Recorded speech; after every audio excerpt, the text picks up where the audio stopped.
whether the two sides will be able to make any major advancements from what seems to be some compromise that they achieved in Malaysia during the ASEAN summit earlier this week. And the two sides have reportedly, they've reached a provisional agreement to suspend both China's rare earth export restrictions that it said it would introduce 2 weeks ago, as well as the... All right.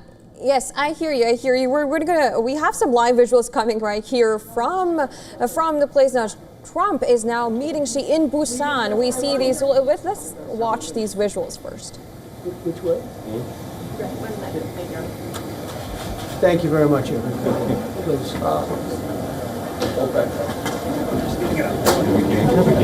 Wait, nobody else is going to the meeting. Nobody else.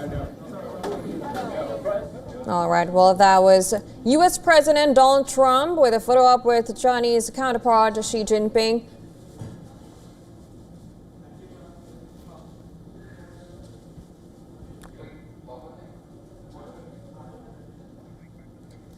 All right. Saying, I'm really sorry we interrupted you. We just got some live visuals from Busan and we saw the two leaders meeting. Now, it's interesting how this is taking place in South Korea, this meeting, which is interesting because when we talk about all the issues that are going to be on the agenda, we know that perhaps South China Sea and all these could be there. How is South Korea looking at this meeting?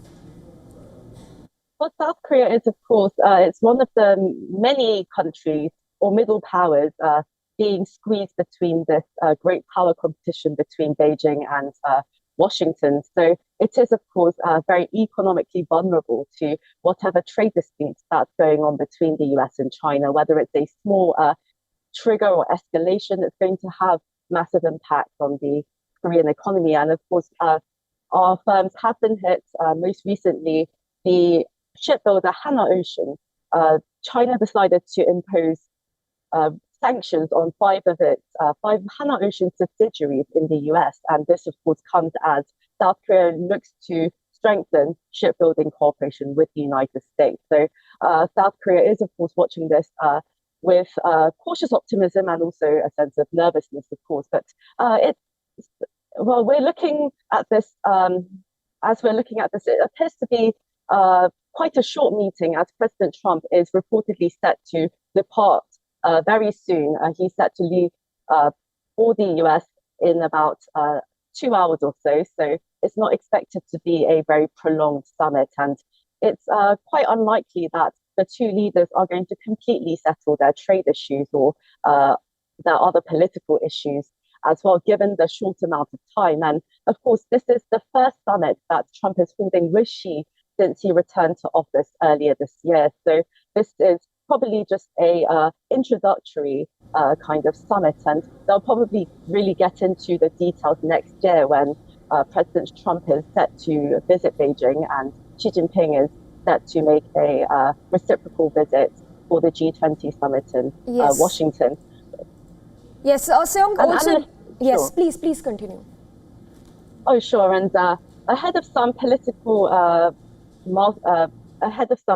important events in the political calendar for both Washington and Beijing, it's unlikely that the leaders would, though, it's unlikely that they would exacerbate their dispute, because President Trump, he faces US midterm elections next year, and it looks as though Chinese President Xi is seeking a fourth term in 2 years' time. So neither leader would really benefit from a prolonged trade war. So hopefully we will see some compromises, potentially some of the deals that you mentioned, China resuming to buy soybeans from the US and the US perhaps halving its currently 20% tariffs on fentanyl-related tariffs to 10%. So we will have to watch for those.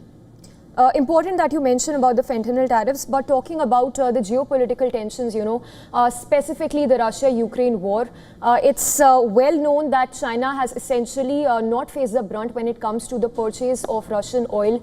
It's not faced the brunt from the US. So how important is this discussion going to be around the Russia-Ukraine war, given that Trump has already made it clear that he will be raising several important matters in the bilateral meet, which is not essentially going to be just restricted to the trade war? Of course, the rest of the world is watching very closely for any statements that might come out, sensitive issues such as Taiwan or the Russia-Ukraine war. But it seems pretty clear that China's not going to move.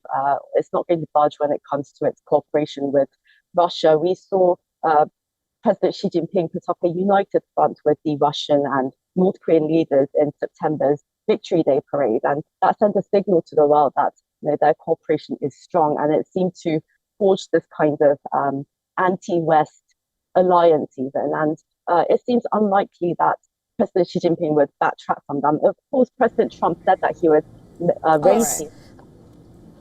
All right, we're cutting live to Busan, where Donald Trump is speaking. We'll come back to our reporter. We'll agree to some more right now. But President Xi is a great leader of a great country, and I think we're going to have a fantastic relationship for a long period of time. And it's an honor to have you with us. Thank you very much. Thank you.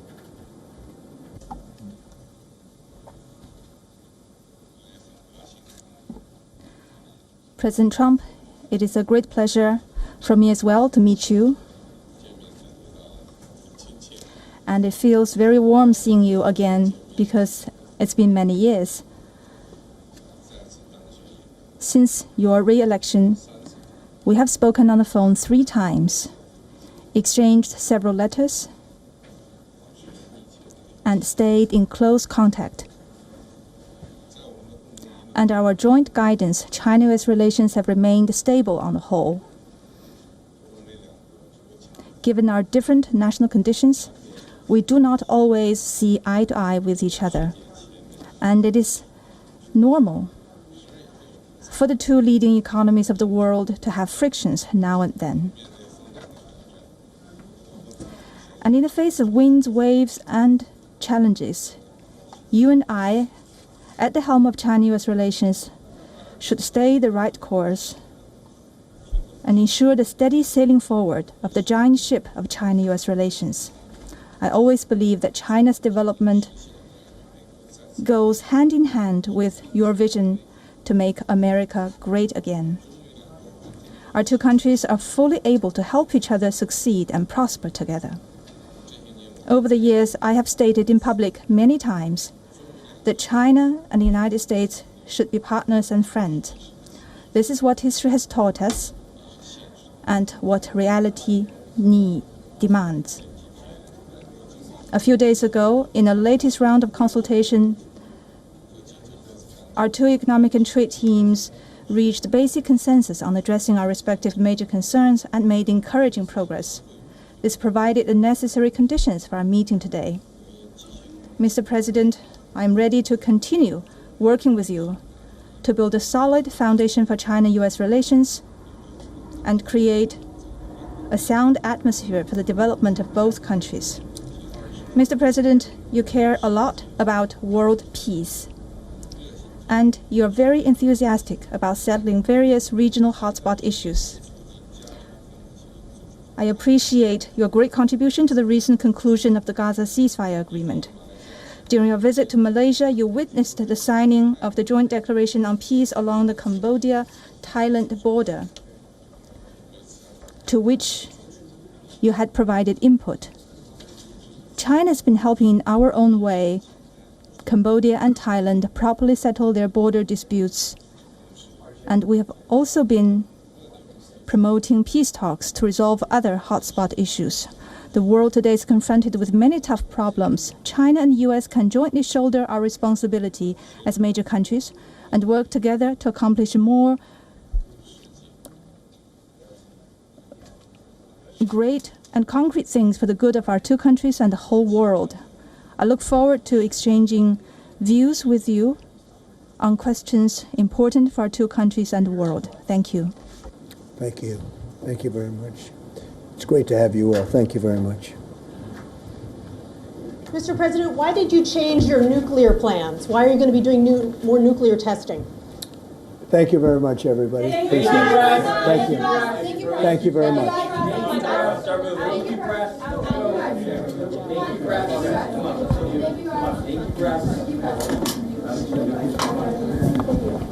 Okay, we're heading out. Thank you, press. Let's go. Time to go.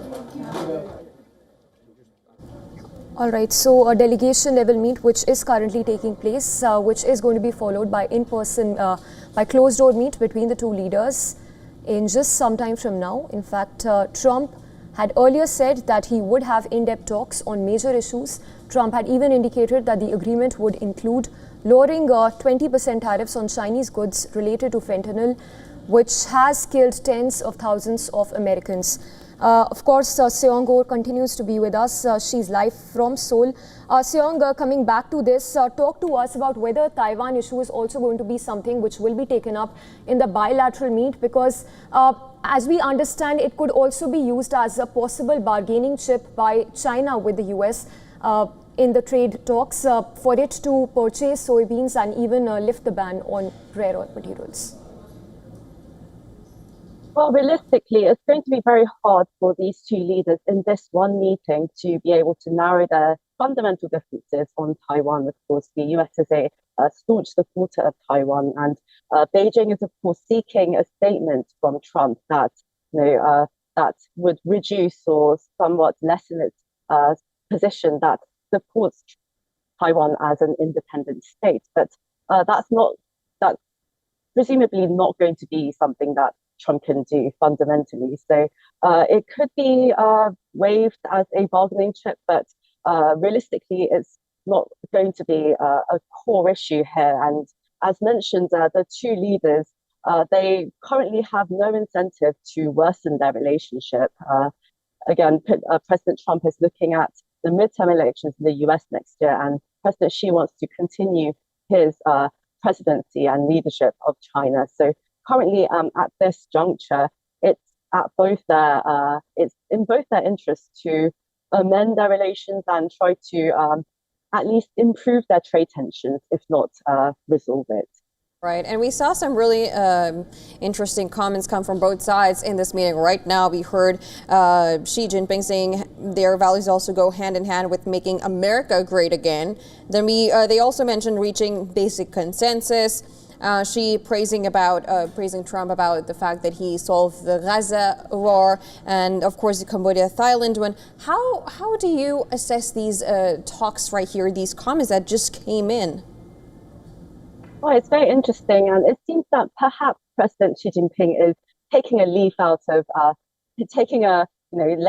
he's learned from the examples of South Korean President Lee Jae-myung and Japanese Prime Minister Sanae Takaishi in preemptively bringing up sticking points with the US. We saw the Japanese Prime Minister bringing up defense cost issues even before Trump raised it, and President Lee Jae-myung, of course, bringing up a string of issues, including potential peace with North Korea and also defense cost issues. So what these leaders have been doing is trying to perhaps surprise Trump by bringing up the issue first, and perhaps that's what President Xi Jinping is doing. And also in terms of seeking the development of both countries and all this rhetoric that we heard from him just now, it seems that China is very adamant about putting itself at a very level position, the same position with the US as another great power relative to other powers in the world, right? Because until now, perhaps the US has treated China like maybe like a junior great power. And here with Xi's comments, it seems that he's coming to the table saying that we're in this together, we are level in terms of power. And that's how he seems to be coming into this meeting.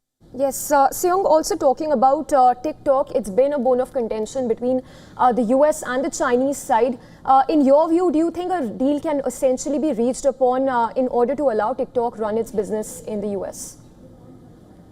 Perhaps TikTok could be added to one of the compromises that the two leaders make on this Thursday, but it seems again it's going to mostly the trade and tariff talks are going to dominate their talks, because those were the most sensitive points for both economies, with China being reacting very sensitively to the US possibly restricting its exports of tech goods, and the US, of course, being very worried about China restricting its pool of minerals. The two economies, it looks like they aren't going to ever, perhaps, completely settle their trade issues. And it looks like they are fundamentally decoupling and really pressuring their partners, allies to do the same. So perhaps TikTok might be in there as one of the smaller compromises, but today it's going to be all about the tariffs. That's very interesting. And also, may I also bring in defense. Now, just moments before he had this meeting with Xi Jinping, U.S. President just said that he said this, and I'm reading this out: the United States has more nuclear weapons than any other country. This was accomplished including a complete update and renovation of existing weapons. And essentially, he has actually approved the testing of these nuclear. And when he was asked about this right in the meeting just now, he sort of evaded the question. It's interesting that this take place right before this meeting. How do you assess that?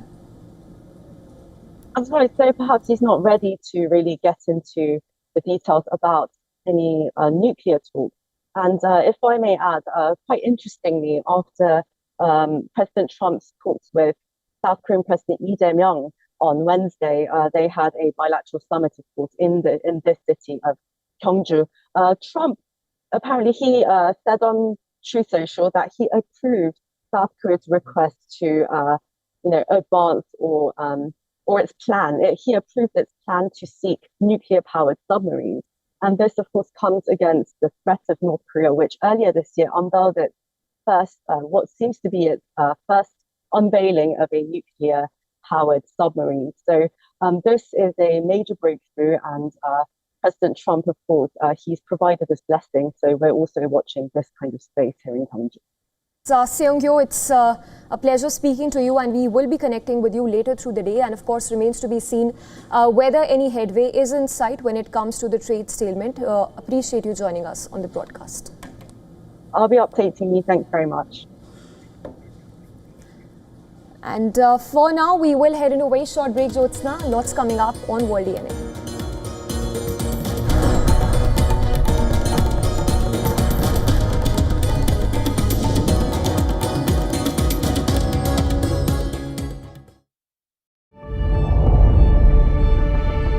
The Earth is sending distress signals. Wildfires, droughts, and melting glaciers. Can we reverse the damage? Explore the harrowing effects of climate change. It's a wake-up call. Global emergency. Climate Tracker on WION World is One. From the bustling trading floors of Wall Street to the vibrant exchanges of Asian stock markets, WION breaks it down for you to make sense of what's happening, as we reveal the key factors behind events, strategic battles, and the game-changing business decisions that shape the world. We bring you all of this and more on World Business Watch. Where darkness hides behind every corner. Where the truth is stranger than fiction. A show that dives deep into the stories which shock and mystify. Unsolved murders. Psychopaths who defy explanation. International war crimes. And millions swindled in financial fraud. The victims, the accused, and the sinister plot. Prime Crime is your front row seat to darkness.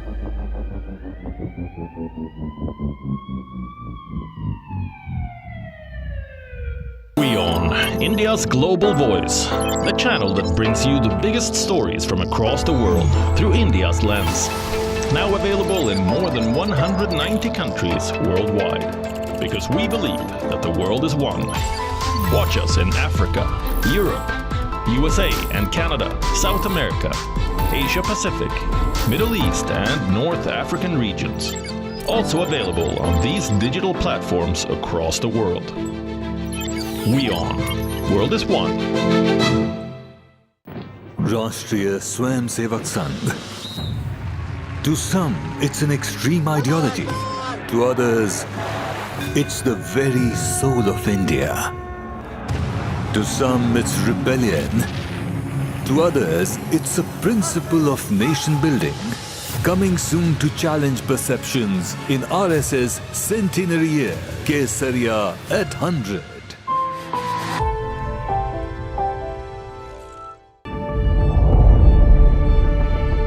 The earth is sending distress signals.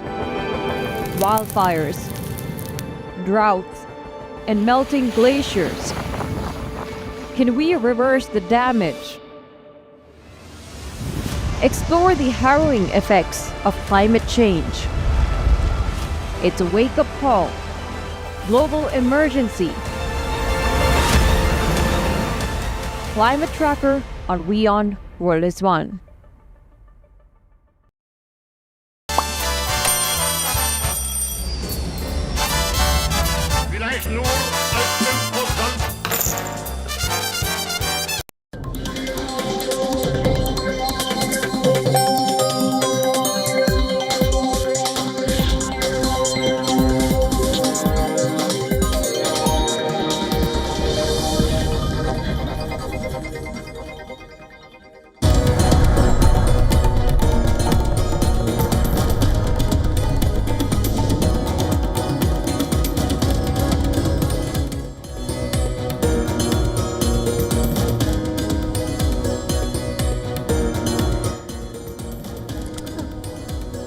Thanks for joining in. You're watching World DNA. Let's quickly start with the headlines you're tracking.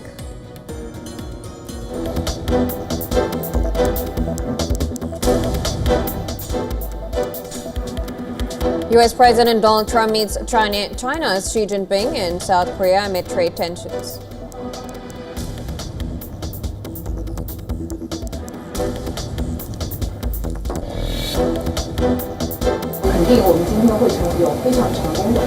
But he's a very tough negotiator. That's not good.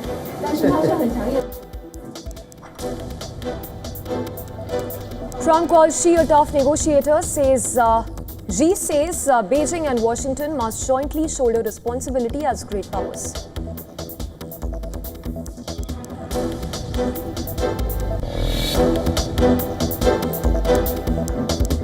Trump says he has instructed the U.S. Department of War to immediately resume testing nuclear weapons on an equal basis with other nuclear powers.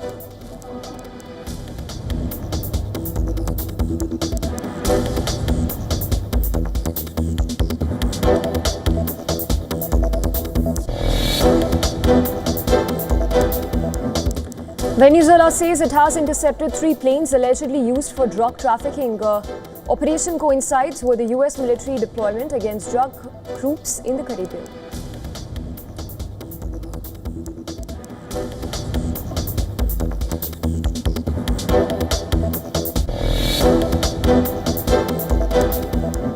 U.S. Defense Secretary Pete Hegseth confirms 4 killed in strike on boats suspected of carrying drugs in the Pacific. This is the 14th U.S. strike in the last 2 months.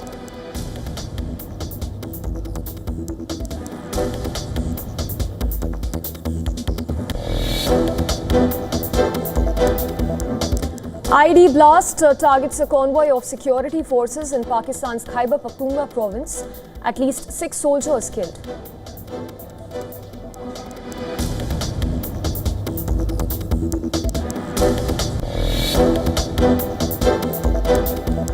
Israeli Prime Minister Benjamin Netanyahu visits military facility in southern Israel where U.S. troops are monitoring the truce in Gaza, vows a joint effort to ensure Hamas disarmament.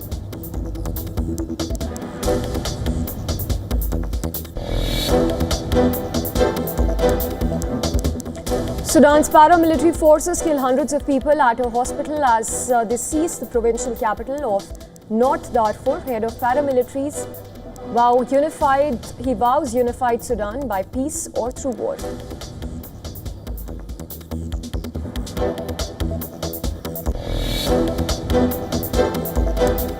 The U.S. mobilizes relief teams for Caribbean as Hurricane Melissa leaves trail of devastation across several nations.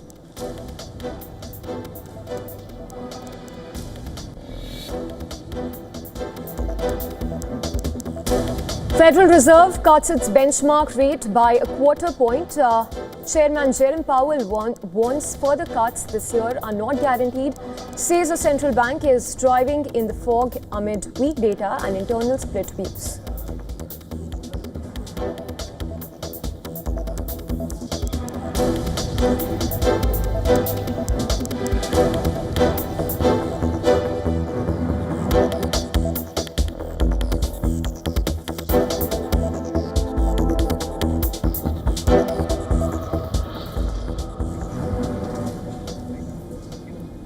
And a top focus this hour, President Donald Trump has said that he's very much looking forward to a scheduled meet with Chinese President Xi Jinping in South Korea.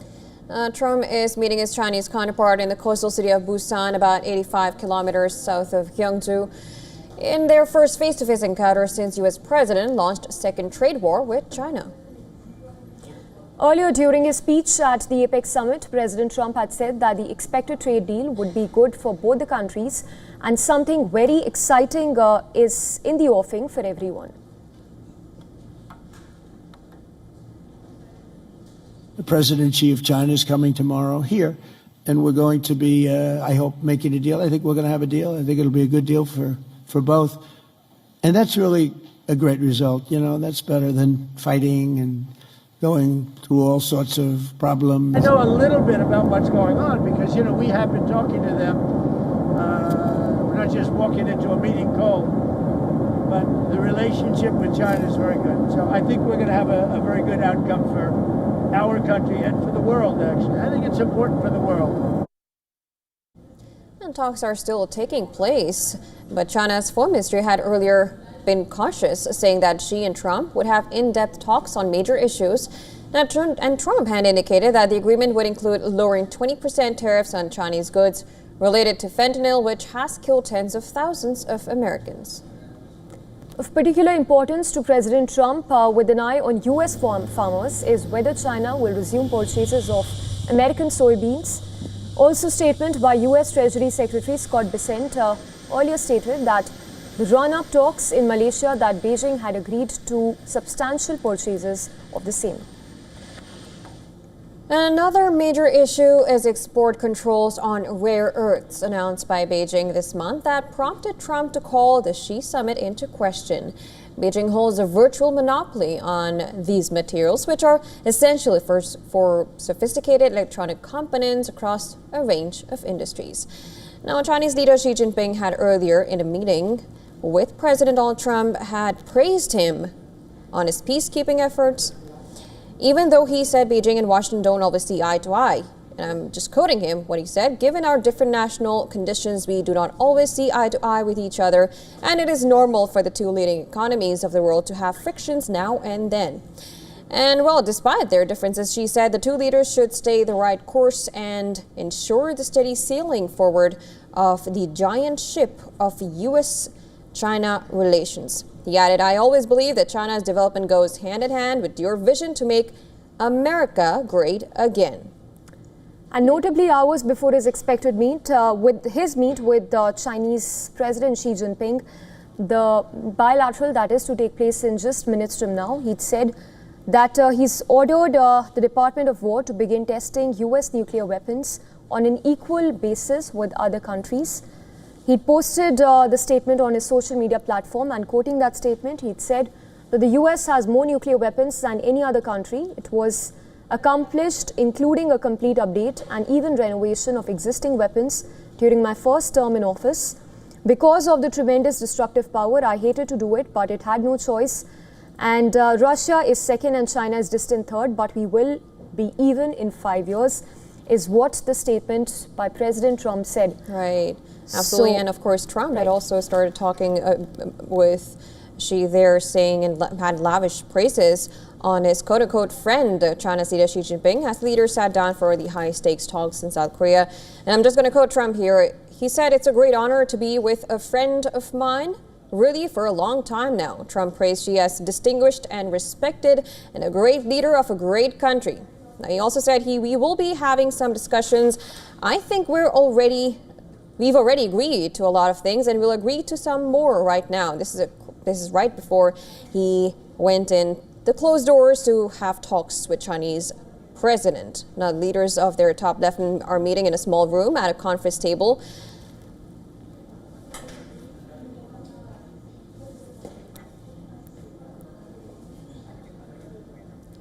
Now, after the two leaders wrapped up their remarks ahead of critical bilateral meeting, one reporter in the room had shouted a question for President Donald Trump. Why did you change your nuclear plans? Now, my colleague just mentioned about what Trump had earlier said. Interesting how he responded, and we'll have to wait and see how if we do get a statement from him after he posted that on his Truth Social.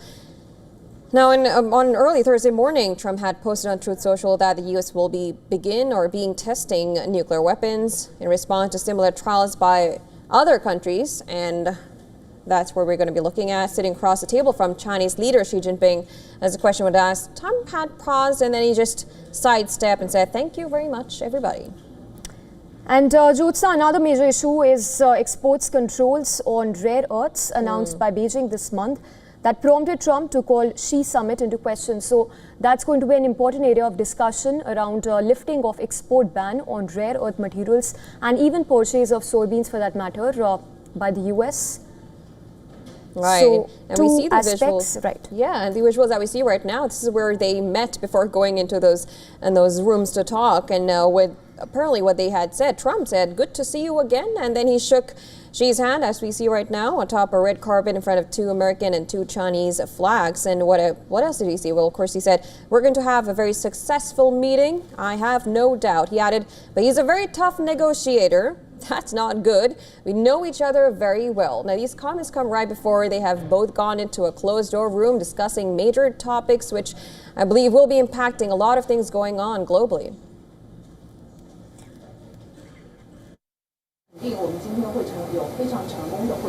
But he's a very tough negotiator. That's not good.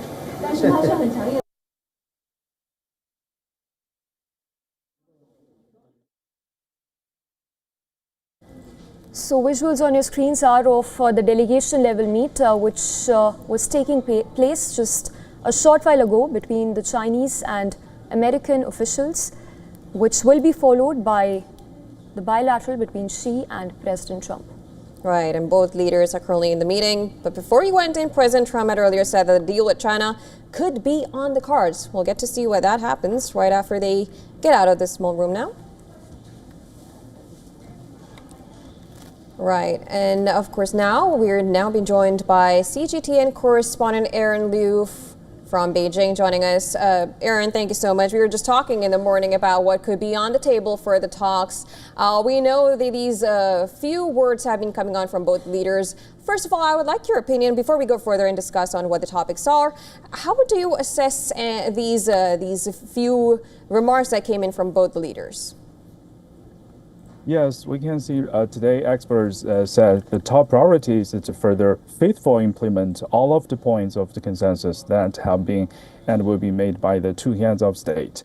So the scenario is expected to improve the overall stability of China-US ties as well as two-way collaboration, which has been kept afloat in various steps ranging from the trade to law enforcement. So the foreign ministry announced on Wednesday, as agreed by China and the U.S., she will meet with Trump in coastal city in the Republic of Korea to exchange views on the bilateral relations and issues of the mutual interest. So this will be the first face-to-face meeting between them since Trump assumed office in January for his second term as U.S. president. Foreign Ministry spokesman Guo Jiakun said head of state diplomacy plays an irreplaceable role in providing strategic guidance for China-U.S. relations. Yes. Aaron, also if you could touch upon the TikTok business for that matter, do you think that is something which is of course a bone of contention, but something which could be taken up in the bilateral that is to happen shortly? Yes. That meeting, the two presidents will have in-depth communication on strategic and long-term issues concerning China-U.S. relations, the major issues of common concern. And we can see that the government are willing to make joint efforts with the U.S. side to drive this meeting to yield positive outcomes and to provide new guidance and inject new impetus into the stable development of China-U.S. relations. Right, and of course the other thing that somehow is there is the Russian oil. I know that's one issue that has been surrounding not just with China but also India. How much pressure do you think Trump can actually maintain when it comes to Russian oil, and what's the perspective of China there? For the latest updates, maybe we can follow the official website of Foreign Ministry. All right, of course, we'll be looking forward to that.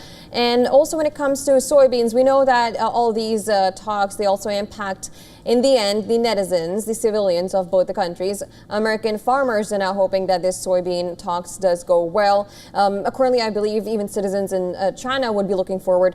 What are the Chinese people, if you could just give us a perspective of how are they looking at these talks and what are they expecting to come out of these talks? Yes, feedback from major Chinese media outlets and social platforms show that Chinese people have paid great attention to this interaction between the two heads of state. Many netizens left comments saying, look forward to strengthened communication between China and the U.S. to promote exchanges and cooperation in economic, trade, cultural, and people-to-people fields. So the general public opinion holds that a sound and a stable China-U.S. relationship will help bring more tangible benefits to the people of both countries, and it's also conducive to world peace and development. Yes, and the very fact that Trump just a short while ago announced that there's going to be nuclear testing, which will be at par with other countries, beg your pardon. How do you view this statement coming just before the bilateral with Xi Jinping?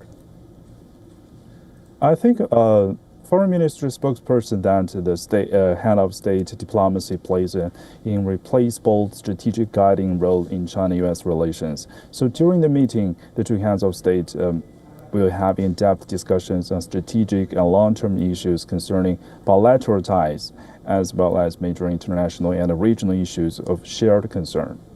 Right. And when we look at the tariffs, now that's one other contention topic which we think, or of course, this will be on the table. And Trump has been so far successful. If you look at the ASEAN, he has been able to use trade and tariffs as a weapon. How strongly do you think Trump can come out, and how will China be responding when it comes to tariff? Right now, we'll also follow the latest updates by following the official website of Foreign Ministry. But I want to say, in terms of trade, the economic and trade relationship between China and the U.S. is one of the most important in the world. Smooth trade relations between the two countries support the stable growth of global trade. In terms of investment, direct investment between the two countries drives the cross-border transfer of technology, industry, and management experience, and promotes the efficient allocation of global capital. Right. In your view, in bullet points, if you were to enumerate for us, what are those issues that we are looking at which will primarily dominate the talks between Xi and Trump? Right now, I want to say emphasized about the Asia-Pacific families once again, bracing an important moment. And China is also proposed to include actively expanding a voluntary opening up, promoting innovative growth in trade, and broadening two-way investment cooperation and advancing high-quality cooperation under the Belt and Road Initiative will open a broader space for cooperation between China and other Asia-Pacific economies. Yes. Right, and before this, these talks were held, I know there was somehow a very positive reaction from America saying that some substantial substantial progress has been there. China, on the other hand, was somehow cautious when it came to that. If you could just enumerate on that, how has the China, if you could give us information, what kind of substantial topics have both these countries talked upon and agreed upon primarily? We can see that China and the U.S. has concluded some constructive trade talks in Malaysia. And their fifth round this year, China trade negotiator Li Chenggang said the U.S. side maintained a tough stance, while China stayed firm in defending its interests and rights. So key takeaways from the Chinese press briefing said both sides held candid and in-depth discussions on major issues. Right. Aaron, appreciate you joining us on the broadcast. We'll connect with you later in the day as the day progresses, and of course remains to be seen if there is any headway and breakthrough in talks. Appreciate you joining us on the broadcast. Thank you.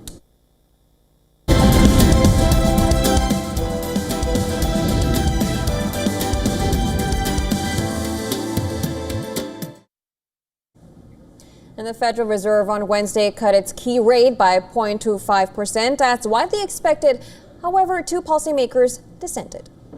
That's right, Jyotsna. Even Governor Stephen Mirren voted for a 0.5% cut, while Kansas City Fed President referred no cut to rates after last month's reduction. Well, Fed boss Jerome Powell cautioned investors against assuming the U.S. Central Bank would cut rates again in December. Treasuries yields and the dollars jumped while stocks turned negative after Powell's comments. Traders now see about a 60% probability for a quarter-point cut in December. Prior to the Fed boss's speech, a move in December was almost fully priced in with a 90% chance of cut. We continue to face two-sided risks. In the committee's discussions at this meeting, there were strongly differing views about how to proceed in December. A further reduction in the policy rate at the December meeting is not a foregone conclusion. Far from it. Policy is not on a preset course.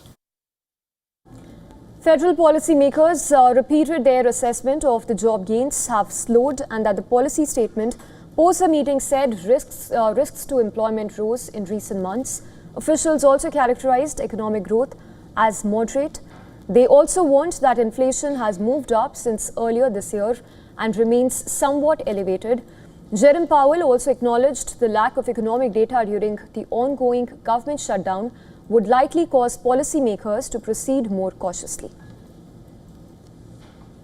If you ask me, could it affect the December meeting?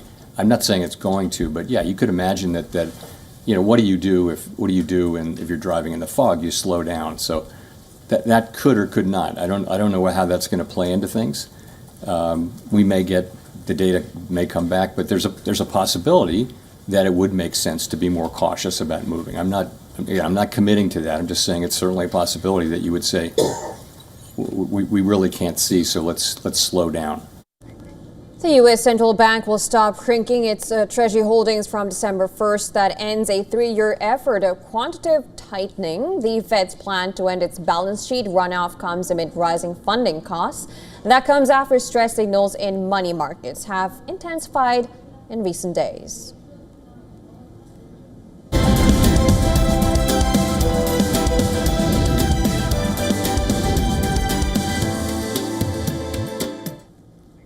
Moving on then, China has urged the US to safeguard the stability of global production and supply chains for semiconductor chips. And the call comes after NVIDIA founder Jensen Huang said re-entering the Chinese market would be a major win for the company. Huang, while speaking to investors after a keynote address, said that NVIDIA currently has $0 in revenue from China, further adding that its market share in the country has fallen from 95% to 0. He also said a return would represent a huge bonus if Washington and Beijing can reach an agreement. So we've taken China out of our forecast. We're currently shipping $0. Our market share has gone from 95% to 0, which is very disappointing. But nonetheless, we're currently assuming China is going to be 0% of our business. And if it comes back, if President Trump was able to negotiate, or if China would like us to come back to China, it's going to be a huge bonus for us. Huang's comments prompted a response from Beijing. Listen to this. China has repeatedly stated its principled position on the issue of U.S. chip exports to China. We hope the U.S. side will take concrete actions to help maintain the stability of global production and supply chains. The US has long placed restrictions on sales of NVIDIA's most advanced chips to China. Both the first Trump administration and later former President Joe Biden had maintained